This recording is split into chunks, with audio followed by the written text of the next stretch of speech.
Bamikwano banatwekembe kansubire muli bulungi. Olwaleero tuli wano Kikunyuka Mmengo ku plot ya sister waffe Sylvia. Plot ya sister waffe wano wonna batanze Sylvia. Esangibwa wano Kikunyu.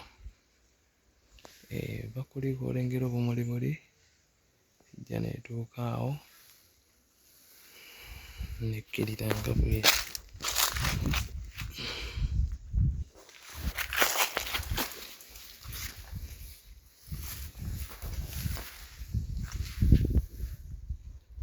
Wete ennyumba ye afunye sente ze agenda kukomerera.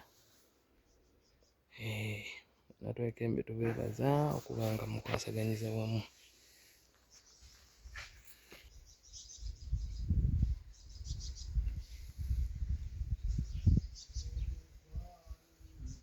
Ete weyimiridde kubo liire lisigala ligenda. Ye neighbour aliwo, ennyumba yeeyo ne neighbour oli. Tumusabire akwasaganye byakwasaganya mu budde ate era asobole okusasula banne mu budde olunaku olulungi.